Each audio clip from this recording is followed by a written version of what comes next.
Listo. Muy buenos días, tengan todos los participantes de esta clase virtual. Hoy vamos a tratar el tema de semiología vascular o el enfoque del paciente con enfermedad vascular periférica. Quisiera tener estos puntos que vamos a desarrollar. La enfermedad arterial obstructiva crónica manifestada como claudicación intermitente, la expresión aguda de la isquemia crítica de los miembros inferiores como una supresión al flujo sanguíneo de las extremidades, los signos y los síntomas de la enfermedad venosa tanto crónica como aguda y también el tema del edema. Iniciemos con la enfermedad arterial. La enfermedad arterial puede presentarse de una manera aguda o crónica y puede presentarse también en los miembros superiores como en los miembros inferiores. Una de las entidades que con el envejecimiento ha venido progresando de una manera importante es la enfermedad arterial obstructiva crónica, tanto de miembros inferiores como superiores. Es una entidad causada principalmente por la arteriosclerosis y se expresa clínicamente por claudicación intermitente, que puede ser expresada tanto en miembros inferiores como superiores. Hablemos de los miembros inferiores, en el cual aparece la claudicación intermitente expresada como la sensación de dolor o cansancio que impide la realización de la función y que obliga a detener al paciente. La otra presentación clínica de la enfermedad es la isquemia crítica, ya que el paciente puede tener la enfermedad y ser crónico y puede evolucionar de una manera aguda, tal como ocurre en la arteriosclerosis coronaria, en la angina y en el infarto agudo del miocardio. La enfermedad arterial obstructiva crónica está asociada, debido a su procedencia de la enfermedad arteriosclerótica, a enfermedad coronaria y cerebrovascular, y la presencia de este es un factor pronóstico adverso de sobrevida, no solamente a 5, sino a 10 años en las personas que aparecen. Definamos los términos y qué es claudicación intermitente. Esta es una entidad o es un síntoma que aparece con el ejercicio, dolor, sensación de cansancio, de engarrotamiento de la masa muscular, que obliga a detener al paciente y que esta suspensión del ejercicio le genera mejoría, o sea que el síntoma desaparece con el reposo. Y nuevamente una vez aparece durante la misma distancia a la cual habían aparecido los síntomas. A esto nos referimos como claudicación intermitente. La presencia del síntoma y de los signos de isquemia crítica de los miembros inferiores está caracterizado por un dolor en reposo, usualmente intenso, constante, y que puede presentarse o no con cambios tróficos en la extremidad y o pérdida de tejidos debido a la enfermedad.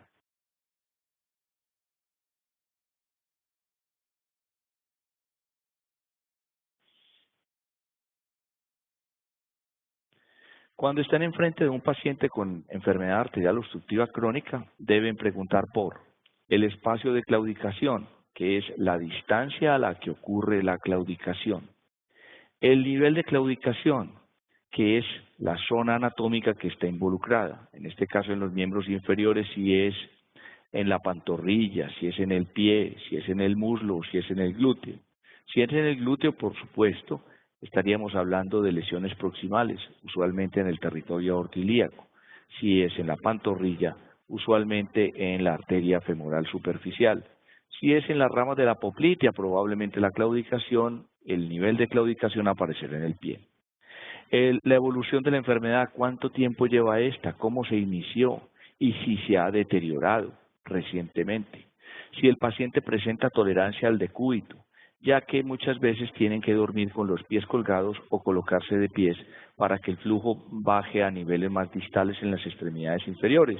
Esto nos daría evidencia de la magnitud del evento y que por lo tanto la enfermedad está un poco más avanzada. Deben preguntar por factores de riesgo para enfermedad arterial, en este caso arteriosclerosis. Recuerden que los más frecuentes, ya los conocen, son el hábito de fumar o el tabaquismo, la hipertensión, la diabetes, la dislipidemia. Deben preguntar también por los síntomas asociados como dolor precordial o equivalentes coronarios, dolor referidos al cuello. ¿Por qué? Porque estos pacientes por la arteriosclerosis comparten lechos vasculares, como se mencionó al principio, o síntomas de isquemia cerebral, entre ellos amaurosis fugas, disartria, dislalia, hemianestesia, hemiparesia. La enfermedad arterial es una entidad que aparece a medida que la población se envejece. No es usual en personas jóvenes, como pueden ver en la gráfica. Sin embargo, miren que a medida que envejecemos, por encima de los 70 años, hasta el 20% de la población puede estar afectada por enfermedad arterial oclusiva de los miembros inferiores.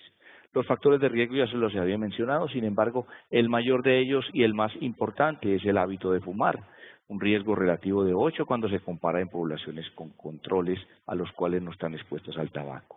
La diabetes mellitus y la dislipidemia son factores de riesgo que duplican el riesgo, entre ellos la hipercolesterolemia del tipo LDL y la disminución de las HDL. También la hipertensión arterial es un riesgo que aumenta la probabilidad de tener enfermedad arterial obstructiva crónica. Hay otros factores de riesgo que se han mencionado para esta.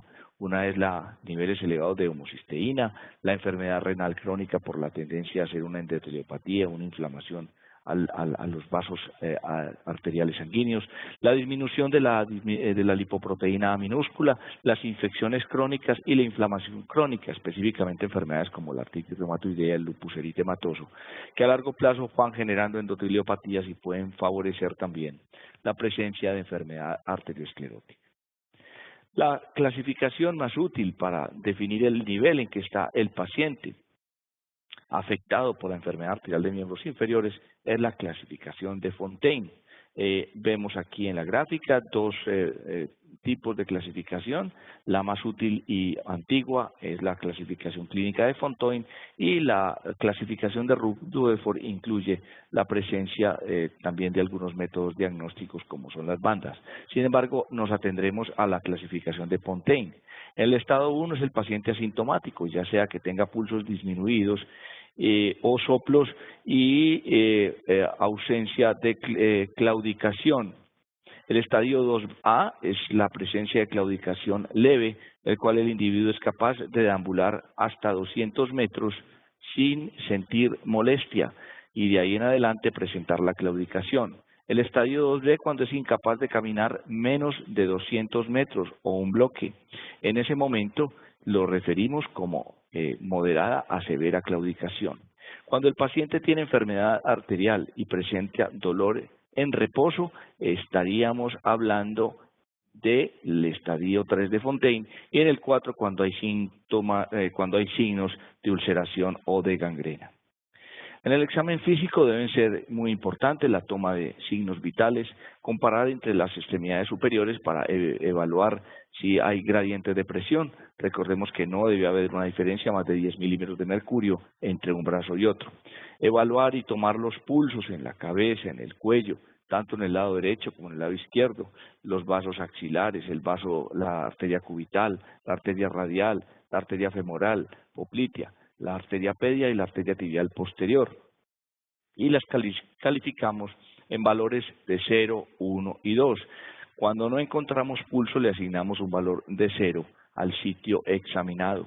Cuando encontramos una cruz o una clasificación de 1, el pulso lo es clasificado como débil y 2 cruces como normal.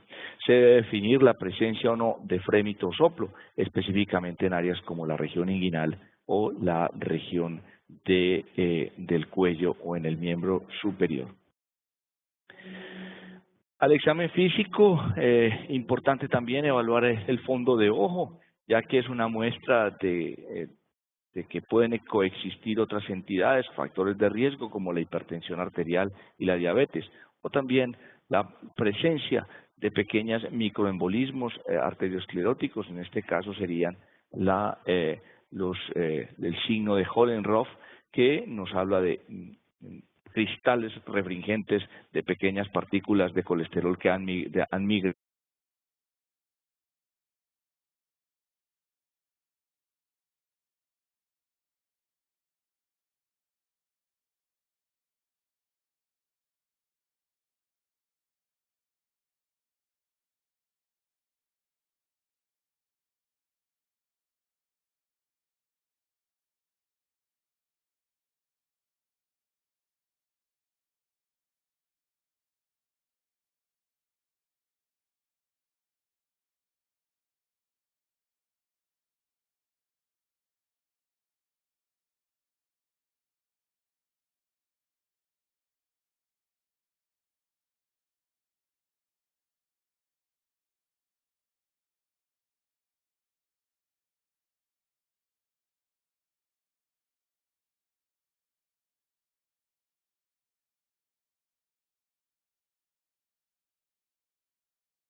¿Dónde vuelvo y empiezo?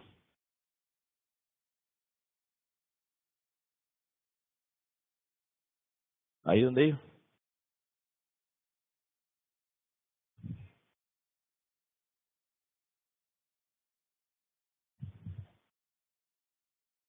¿Ahí? Bueno, ¿de aquí? Al examen físico es importante evaluar la presencia de signos vitales, el peso, la talla, la presión arterial tanto en el miembro superior derecho como en el izquierdo y comparar, no debe existir un gradiente de más de 10 milímetros de mercurio entre estos. Recuerden que obstrucciones en la arteria subclavia pueden generar la presencia de ese gradiente. Deben evaluarse pulsos en el cabeza y cuello, en la arteria, la región axilar, la región cubital, radial, la región inguinal para tomarla el pulso femoral, debajo de la rodilla, el pulso popliteo, pulso pedio y los pulsos tibiales posteriores y calificarlos en valores de 0 a 2, donde 0 no es la ausencia de pulso, 1 un pulso débil, 2 un pulso normal, y definir si en estos sitios de la palpación existe la presencia de frémito o soplo. Esto es válido para arterias proximales al examen físico como el cuello, la región femoral, la aorta, en el abdomen o en la axila. También es importante evaluar el fondo de ojo, ya que podemos encontrar enfermedades asociadas que impacten la retina, como la hipertensión arterial o como la diabetes. Estos recuerden que son un factor de riesgo para enfermedad arterial.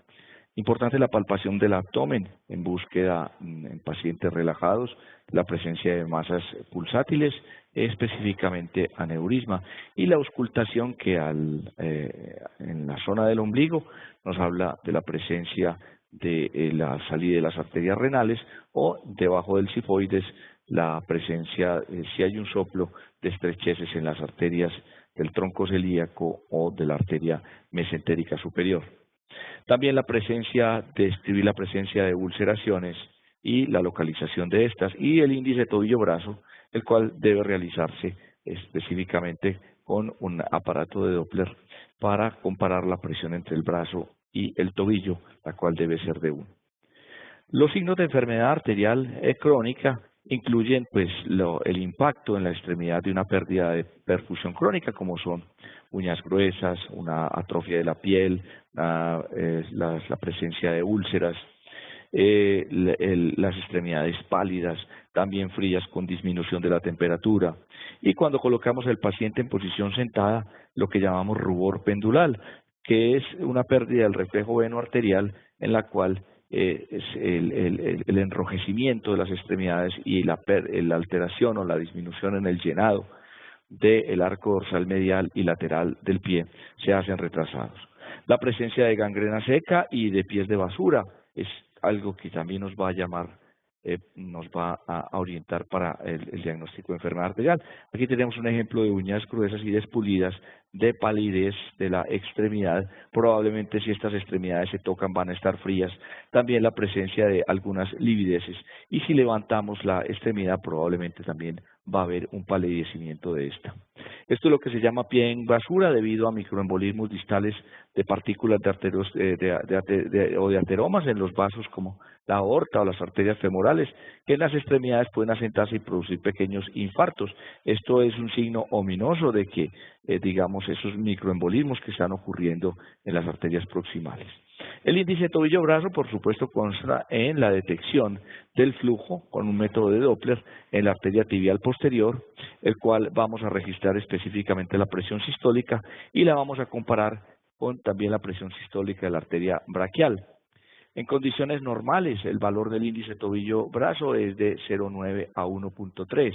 Cuando no comprimen las arterias o el valor es superior en una relación de más de 1,3 en las arterias tibiales posteriores con respecto al brazo, pues esto nos va a indicar de que las arterias no son capaces o no son el manguito aneroide no es capaz de colapsar la arteria, y esto se presenta específicamente en diabéticos o en pacientes con enfermedad renal crónica.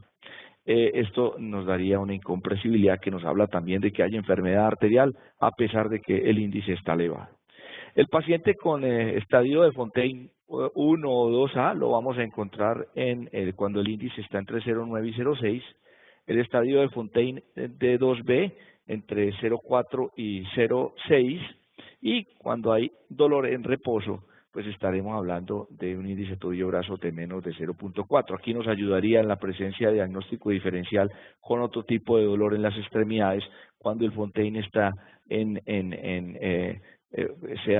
consideremos que es un estadio 3 o un estadio 4, y el índice nos habla de que debe estar en ese valor. Es también un factor pronóstico. Las indicaciones de ese índice pues es la detección de enfermedad arteriosclerótica, evaluar causas de dolor en miembros inferiores, evaluar la enfermedad arterial, la claudicación, si el dolor en reposo corresponde a enfermedad arterial, a la validación de cicatrización de úlceras y zonas de gangrena. También en trauma vascular, en el pronóstico de enfermedad vascular, en la evaluación de algunos procedimientos quirúrgicos como angioplastia, stent o injertos. Las contraindicaciones para el índice tobillo-brazo, pues es que el paciente tenga un dolor intenso, la presencia de una trombosis venosa profunda o vasos calcíficos e incomprensibles que no nos van a dar una lectura adecuada. Veamos lo del pronóstico. Aquí vemos dos curvas. La curva superior es la población general de la misma edad y la curva inferior es la de los pacientes claudicantes. Vemos que a medida de que el paciente va progresando en un lapso similar a la población general, vemos que el claudicante de por sí solo, por tener enfermedad arterial, tiene un peor pronóstico. Y miren lo que es el índice tobillo-brazo y la sobrevida.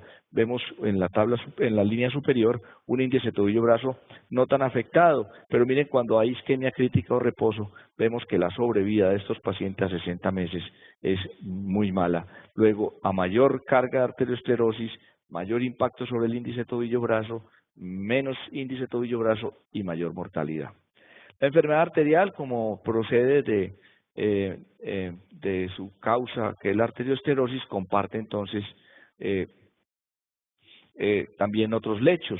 Por ejemplo, un paciente que tiene enfermedad arterial, vemos que el 90% de estos pueden tener enfermedad coronaria.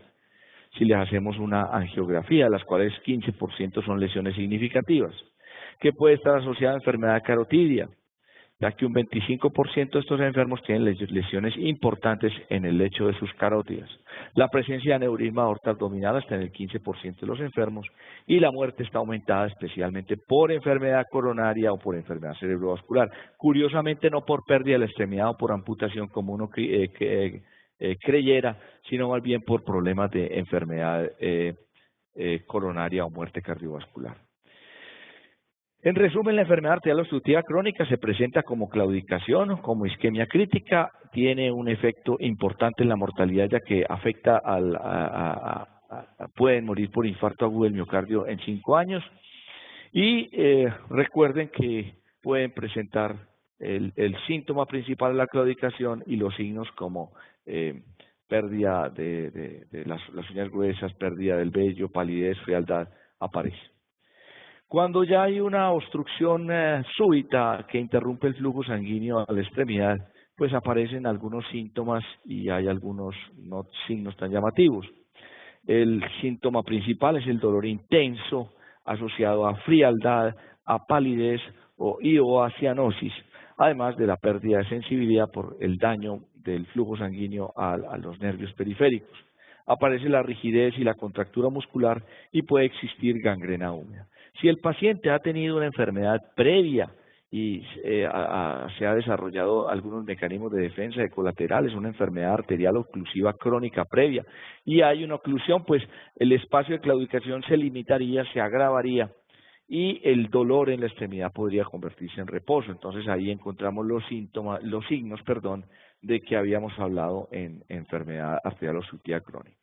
En el examen físico deben palpar los pulsos, a confrontar las temperaturas y compararlas con la otra extremidad, describir sus características y el pulso. Es importante aquí el ritmo, porque una de las causas de oclusiones arteriales agudas son mecanismos embólicos debido a fibrilación auricular y al enviarse émbolos o trombos a la circulación periférica pueden ocluir el flujo sanguíneo de una manera aguda y por eso la importancia del ritmo. hacer auscultación cardíaca buscando la presencia de soplos y del abdomen también, palpar el abdomen y auscultarlo buscando dilataciones aneurismáticas que hayan podido generar un trombo que haya embolizado, realizar las maniobras de elevación y dependencia y describir la presencia o no de úlceras y su localización. Estos serían los signos de oclusión arterial aguda. Miren la palidez, la cianosis, inicialmente palidez y posteriormente cianosis, la frialdad y por supuesto la ausencia de los pulsos. Y ya unos signos asociados a la isquemia crítica como pueden ser gangrena seca o gangrena húmeda. Miren la pérdida el grosor y la calidad de la piel, es una piel casi transparente. Esto en casos de enfermedad arterial oclusiva asociado a isquemia crítica. Vimos el pie de una persona, de un paciente que está casi que a punto de perder su extremidad. La úlcera arterial es importante reconocerla y definirla. Usualmente se aparece sobre zonas de apoyo o en zonas de los huesos, metatarsos o en las falanges. Miren la calidad de esta piel, miren que la úlcera es prácticamente seca, es exangüe, no tiene sangre, es muy dolorosa y el fondo es muy característico y encontramos asociados signos de enfermedad arterial crónica. Hecho importante es definir la pseudoclaudicación. La pseudoclaudicación puede simular claudicación, o sea, un dolor en las extremidades que se parece a la claudicación pero no lo es. Y hay varias causas, entre ellos la claudicación venosa, la claudicación articular, la neurológica o la compresión radicular de la miopatía. En la venosa usualmente ocurre en trombosis venosas proximales, iliofemoral, y entonces el individuo al final del día va a tener la sensación de cansancio y de dolor con la movilización, pero usualmente asociado a edema y va a mejorar al elevar la extremidad. En la claudicación articular, inmediatamente el individuo comienza la marcha, va a comenzar a presentar dolor en las articulaciones afectadas. Para eso, pues, ustedes tocan la articulación, la van a encontrar caliente y dolorosa. En la pseudoclaudicación de origen neurológico, de canal medular estrecho, es muy parecida. Es la compresión que existe en la salida, en la cauda equina o en algunas de las raíces medulares, que por la inflamación va comprimiendo, el paciente siente una pérdida cuando realiza ejercicio, una pérdida de fuerza, inclusive sensación de anestesia y muchas veces de ellas caída al piso, pero da unos síntomas muy parecidos a la enfermedad arterial. En la compresión radicular o ciática, pues es un dolor ya localizado, irradiado usualmente desde la región lumbar baja y irradia a la extremidad inferior. Como hay un compromiso neuropático, el paciente puede tener síntomas disautonómicos en la extremidad, con frialdad, con palidez, y él va a tener una sensación de dolor y de parestesia. Es una causa de consulta que puede imitar pseudoclaudicación o inclusive isquemias críticas. Ya por parte de las miopatías, pues la sensación de debilidad asociada proximal y en el examen físico el músculo atrófico va a aparecer. Es importante en la enfermedad arterial obstructiva crónica agudizada en la historia del examen físico reconocer de que el paciente era un previo claudicante y que posee los factores de riesgo que ya analizamos, de que se había agravado el espacio de claudicación y de que presentaba en el momento de la consulta un dolor en reposo o isquemia crítica que lo hizo consultar. Y es fácil validar al examen físico esa historia de claudicación, ya que él tendrá palidez, atrofia muscular, unas úlceras crónicas como las vimos en las diapositivas anteriores, esta frialdad, habría una gangrena húmeda o también seca. Esto sería un caso de un paciente con una enfermedad arterial obstructiva crónica agudizada. Aquí tenemos el paciente de fase crónica esta extremidad, miren la turgencia, miren de las venas, miren la pérdida y el rubor pendular, miren la la piel muy transparente, la ausencia de vello, las uñas gruesas y por supuesto si vamos a tocar el pulso en la arterial posterior, en la arteria pedia, pues no vamos a encontrar nada de esto. Miremos ahora, en esta extremidad ha ocurrido un evento agudo sobre un lecho crónico, vemos que hay palidez, frialdad, el paciente probablemente se va a estar quejando de un dolor en reposo insoportable. Hay otras causas de enfermedad arterial obstructiva crónica, pero usualmente aparecen en jóvenes, como la enfermedad de Weber. Tengan en cuenta esto. Generalmente son fumadores empedernidos y compulsivos, usualmente mentirosos, que siempre van a decir que van a abandonar el hábito del tabaco y no lo harán. La enfermedad presenta una localización usualmente distal, van a claudicar del pie y de la pantorrilla, y las arterias obstruidas específicamente o comprometidas van a ser las arterias tibiales posteriores, pedias y peroneas o las ramas del pie. Rara vez afecta a las arterias como la femoral superficial o las arterias ilíacas, sin embargo pueden ocasionalmente presentarse.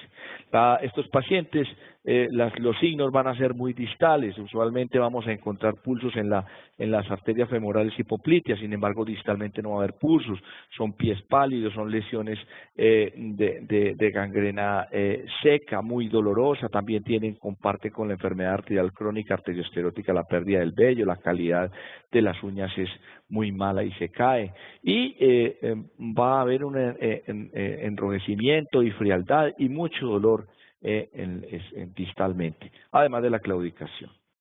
En miembros superiores es importante no solo que la presencia de claudicación por arteriosclerosis, sino el fenómeno de robo de la subclavia. La enfermedad arteriosclerótica también puede comprometer las arterias proximales, no es tan frecuente como las arterias de las extremidades inferiores, pero también puede comprometer la de los miembros superiores. Esta arteriosclerosis usualmente se aloja proximalmente en subclavia o en el tronco brachiocefálico. En el caso de procesos inflamatorios, es también la manifestación es en los miembros superiores, estaría la arteritis de Takayasu, enfermedad que usualmente se presenta en mujeres jóvenes y se denomina la enfermedad sin pulso. Estos pacientes pueden tener cambios de coloración en las extremidades asociados al frío o no. Los signos serían una diferencia de las presiones entre los brazos, más de 10 milímetros de mercurio, que exista una diferencia de pulsos, la presencia de soplos y frémito en la zona de la subclavia. El fenómeno de Raynaud o cambio de coloración que ocurre con la exposición al frío puede estar presente no solamente en fenómenos inflamatorios como la escleroderma, sino también en las enfermedades arteriales, específicamente la arteriosclerosis de los miembros inferiores o los fenómenos compresivos o también la enfermedad de Weber. Consiste en que ante la exposición del frío ambiental o del agua fría, inicialmente va a haber una vasoconstricción con palidez seguida de cianosis y posteriormente por la presencia de una vasodilatación refleja va a persistir una vasodilatación con rubor. Entonces esos tres componentes que son palidez, cianosis y rubor está presente en el fenómeno de Raynaud. Aquí tenemos un paciente con la arteritis de Takayasu, que es una enfermedad inflamatoria, mire que comprometen los troncos proximales, aquí tenemos la subclavia, aquí hay una zona de estrechez, y aquí tenemos la arteria subclavia derecha también con una oclusión completa. En estos pacientes esta enfermedad se manifiesta sin pulsos, usualmente en los miembros superiores y como le digo, son usualmente mujeres. El término de oclusión del lóbulo subclavia ocurre cuando se dan estas condiciones. Recuerden que la arteria vertebral es una rama, es la primera rama que sale de la arteria subclavia, tanto en el lado derecho como en el lado izquierdo.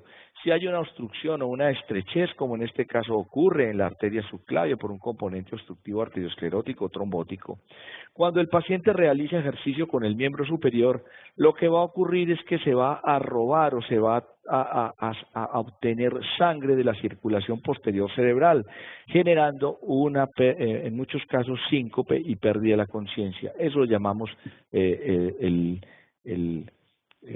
síndrome de la subclavia ladrona. Por supuesto debe haber una diferencia de presiones entre un miembro superior y otro, además puede aparecer un soplo proximal en la arteria subclavia. También es importante en los miembros superiores reconocer los síndromes de compresión o del opérculo torácico. Pueden generar síntomas de claudicación, o sea, de cansancio, sobre todo cuando el paciente va a realizar ejercicios o cambiar un closet o lavarse la cabeza. El paciente va a sentir cansancio o tener incapacidad de tener las extremidades en alto, digamos en un bus, o algo que requiere de ese tipo de ejercicio. No solamente va a haber claudicación y sensación de cansancio, sino también parestesias por la compresión que ocurre entre la clavícula, el músculo esternocleidomastoideo, el trapecio y el paso del paquete vasculonervioso, en este caso arteria, vena subclavia y también el plejo braquial. Debido a esta compresión, pues el paciente va a presentar estos síntomas. Deben realizarse maniobras para opérculo torácico, en estos casos son la maniobra de hiperabducción, de abducción y la maniobra costoclavicular, que espero en el auditorio vamos a realizar con todos los compañeros y a examinarse unos a otros para que puedan detectar una condición que es bastante frecuente. Pasemos ahora a otros vasos, en este caso las venas de los que también puede presentarse como una enfermedad venosa crónica o también como una enfermedad venosa aguda. En el caso de enfermedad venosa aguda, usualmente son el fenómeno obstructivo de trombosis venosa profunda, y de la enfermedad venosa crónica sería la insuficiencia por reflujo valvular. Esta es una causa muy frecuente de consulta. La mayoría la causa es primaria, o sea que no se conoce la causa. Los factores de riesgo aún no son claros, aunque se supone, como veremos más adelante, que está el género femenino, los embarazos, la multiparidad. Y causas secundarias asociadas a trombosis venosa profunda y algunas fístulas arteriovenosas, usualmente por traumas. Los síntomas de la enfermedad venosa crónica por reflujo usualmente son fatiga y cansancio, especialmente al final del día, y que se alivia al elevar las extremidades.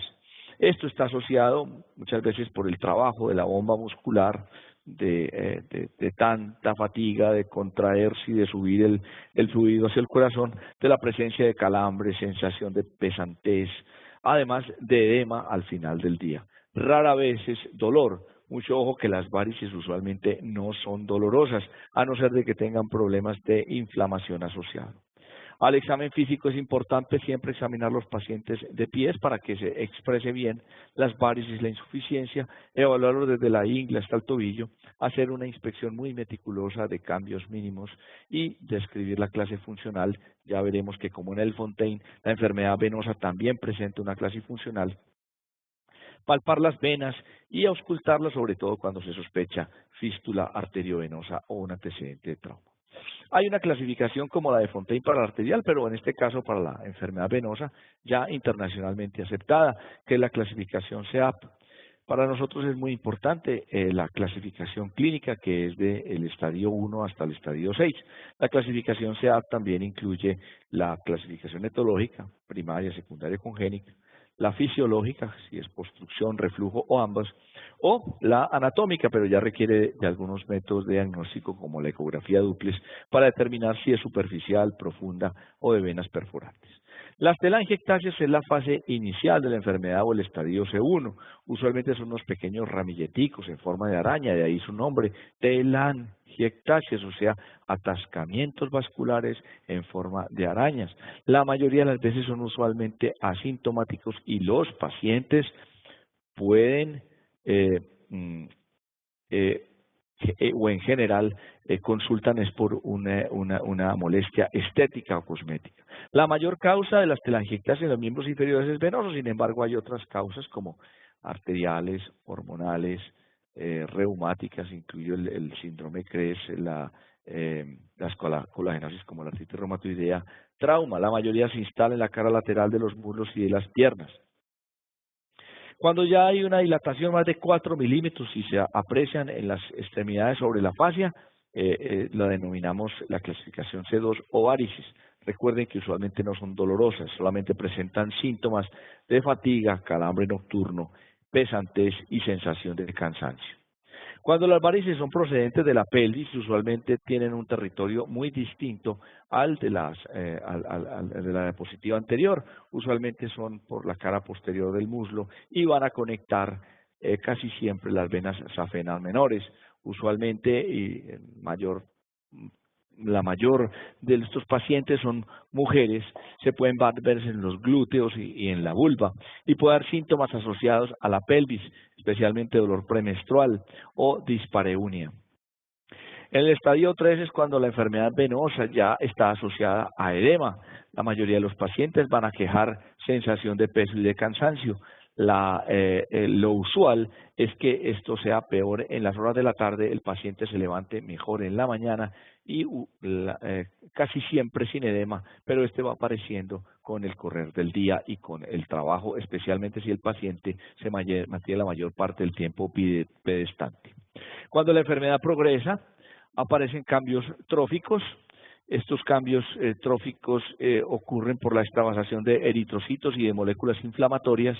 Pueden estar asociados a hiperpigmentación, como es el caso, edema, aumento de la temperatura, enrojecimiento, eritema o la presencia de atrofia blanca, que es algunas formas de cicatrices de la piel que se ven como blancas.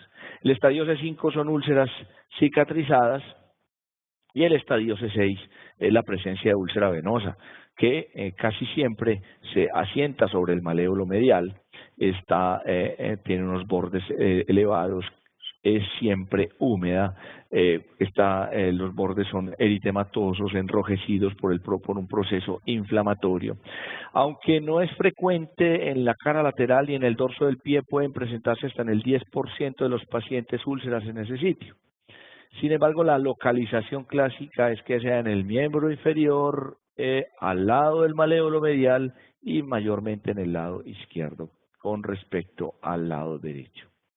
Estos son los factores que se postulan para la enfermedad venosa crónica: el factor genético, que no es claro, el género femenino, el embarazo, la edad, la obesidad y la bipedestación prolongada. Una predisposición genética favorece dilatación venosa, un daño valvular, un reflujo. Este reflujo produce fenómenos inflamatorios en la piel que terminan no solamente por expresarse clínicamente como el estadio C4, C5, sino también como la ulceración.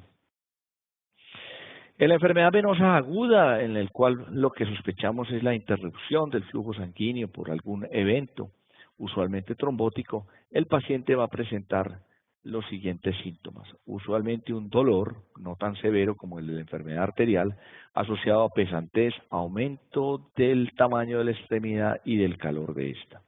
Los factores de riesgo para presentar obstrucciones venosas: la estasis, los estados de hipercoagulabilidad y el trauma. Los signos principales son la circulación colateral, la cianosis, el edema y la localización de este. Aquí vemos un caso de una enfermedad venosa aguda, vemos y comparamos un diámetro de la extremidad, en este caso el derecho contra la izquierda, vemos la cianosis, vemos la presencia de circulación colateral, que son estas nuevas telangiectasias que han ido apareciendo. Aquí pues claramente tenemos la impresión diagnóstica de una obstrucción arterial aguda proximal, localizada muy probablemente en el territorio de las venas iliofemorales. Esto, a diferencia del arterial, pues tenemos la obstrucción, habrá un aumento de la temperatura, en la otra habría en la arterial palidez y en esta sería enrojecimiento. Vemos también aquí una paciente con probable trombosis venosa, vemos el edema de una extremidad con respecto a la otra, vemos la famosa circulación colateral, que es, digamos, un aumento en el tono de los vasos superficiales que tratan de drenar o de puentear el fenómeno obstructivo.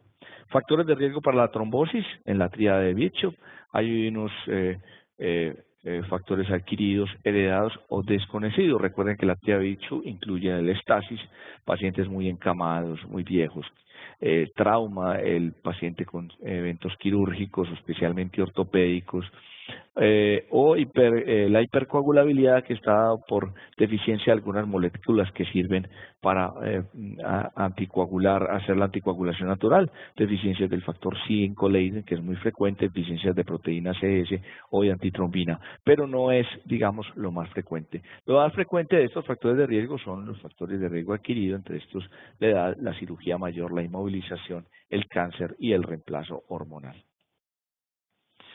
Es importante hacer un diagnóstico diferencial de los edemas. Los edemas pueden ser bilaterales o pueden ser unilaterales. Cuando el edema es bilateral, debemos casi siempre considerar en las extremidades inferiores una causa sistémica, como la falla cardíaca, la enfermedad hepática, la desnutrición, la insuficiencia renal, el hiper e hipotiroidismo, las alergias, los edemas cíclicos idiopáticos, el angioedema hereditario o algunos medicamentos específicamente anticálcicos. Estos edemas, sobre todo cuando contienen mucha agua, como el de la falla cardíaca, o la enfermedad renal crónica o el de la enfermedad hepática, usualmente dejan fobia, son fáciles de deprimir. Cuando ya hay un componente de acumulación de proteínas, como es en el caso del linfedema o del hipotiroidismo, ya no es tan fácil deprimir y no dejan fobia, pero usualmente también pueden ser bilaterales. En las causas de edema unilateral, hay que tener en consideración causas locales y regionales, en este caso la insuficiencia venosa crónica, algunas malformaciones, fístula, la trombosis venosa profunda, eventos inflamatorios, articulares, infecciosos o como la celulitis y el erisipela. Entremos a analizarlo, la enfermedad linfática. Esperemos que en el espacio de la clase voy a llevar unos casos clínicos para que analicemos estos pacientes y pues ya con este bagaje de evaluar esta clase y el repaso que ustedes van a llevar, pues nos va a quedar mucho más fácil y mucho más práctico construir el conocimiento en el diagnóstico, en cómo hacer el abordaje diagnóstico de estos pacientes. En la enfermedad linfática ocurre por atascamiento, por insuficiencia del sistema linfático de retorno. Usualmente los pacientes van a manifestar como síntomas una pesantez, cansancio y fatiga de las extremidades, la cual va a ser de un inicio lento y muy progresivo, ya que la circulación linfática de por sí es bastante lenta. Los signos asociados de estos son edema en miembros inferiores o superiores. Usualmente es unilateral, pero puede ser bilateral. Al principio deja fobia, luego se vuelve duro por el acúmulo de proteínas y no permite siquiera obtener los pliegues. A esto lo llamamos el signo de Stenberg. Al final estos pacientes pueden presentar una degeneración de su proceso de enfermedad, terminar con unos cambios elefantiásicos o cambios de la piel en forma de naranja o verrucosas, o aparecer úlceras con linforragia. Esta es la característica clásica del edema del paciente con enfermedad linfática. Vemos que compromete el dorso del pie, los dedos se vuelven cuadriculaditos. Si uno va a obtener el pliegue cutáneo, casi que es imposible, famoso signo de Stemmer. Y la apariencia pétrea que tienen estas extremidades, y cuando uno palpa, al principio les decía deja fobia, pero ya al final por la fibrosis no, y eso no permite hacer ese tipo de presión. La mayoría de los linfedemas son secundarios, rara vez son primarios, o sea que los niños nazcan con una aplasia o con una hipoplasia del sistema linfático y ya son unos linfedemas muy agresivos y complejos durante la vida. Sin embargo, la causa más frecuente de los linfedemas son secundarios, o porque hay una obstrucción o un compromiso traumático al linfático, en este caso infeccioso, invasión tumoral, irradiación bastante frecuente después de irradiaciones, sobre todo cánceres de próstata, algunos cánceres del colon o algunos cánceres de la pelvis que se irradian, pueden terminar dañando los linfáticos y obstruyéndose el retorno linfático de la extremidad. El trauma, las picaduras de insectos, las mordeduras de culebra, la enfermedad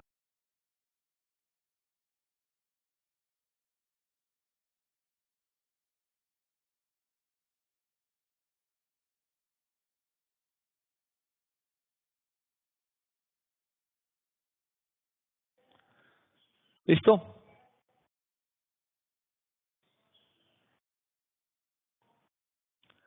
Bueno, las causas de linfedema secundario específicamente son cuando hay compromiso sobre los canalicos linfáticos, en este caso por infección, invasiones tumorales, irradiación, muy común verlo en personas que han tenido procesos oncológicos en la pelvis y que se irradian, pues eso destruye los vasos linfáticos y a largo plazo pues pacientes van a empezar a presentar edema.